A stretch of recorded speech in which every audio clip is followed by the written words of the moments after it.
In today's Money Watch, whether you rent your home or you own your home, a question for you: do you have enough insurance coverage if disaster strikes? For thousands of Californians who lost their homes in those devastating wildfires, they are learning they are in fact underinsured and will not get compensated for all their losses. National consumer correspondent Ash-har Quraishi looks now at how you can figure out your coverage. Whether it's a tornado, flood, earthquake, or any kind of disaster, many of us rely on our insurance to get us through.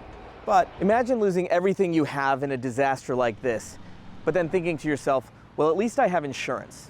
As many as 3 in 4 U.S. homeowner policyholders could be underinsured. To help us understand this issue, we're talking to Jennifer Gray Thompson, who is the CEO of the nonprofit After the Fire USA. So Jennifer, how do you even figure out if you're underinsured? Well, the first thing you have to do is actually read your policy, and most of us don't do that. And so we really encourage you to either sit down with somebody who is an expert in insurance. Your underwriter will be able to do this with you. Make your own calculations. Take the dollar amount of your dwelling coverage limit and divide it by your square footage. It should roughly equal the average construction cost per square foot in your area. A dollar amount you can find by doing an online search for construction cost per square foot along with your zip code. What about people who are not part of a disaster right now, but they do the calculation and they find out that they're not covered for any kind of natural disaster at the level they should be?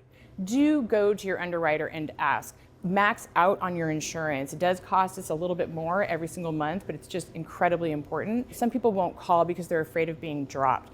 Do not do that. Make a list of all your possessions with their estimated value. Update it annually, and make sure your agent knows about any new big purchases like jewelry and art. Make sure that they have also added that into their contents insurance. Most people don't know that they have contents insurance as part of their insurance policy. See how much it is. If you're in the middle of a crisis and you realize you're underinsured, you have some options. Contact FEMA for possible assistance and negotiate with your insurance company. What if you come to the conclusion that you're underinsured, but your insurance agent says you're fine?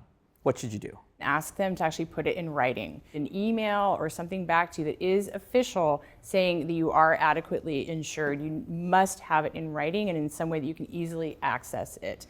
If you're worried you might be underinsured, the nonprofit United Policyholders has a lot of information on its website. You can check it out at uphelp.org.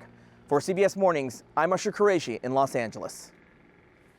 Thank you, Ash-har. You really broke it down very nicely on what you need to do, what you need to know. Nicely done. Really good tips. Yeah, valuable information.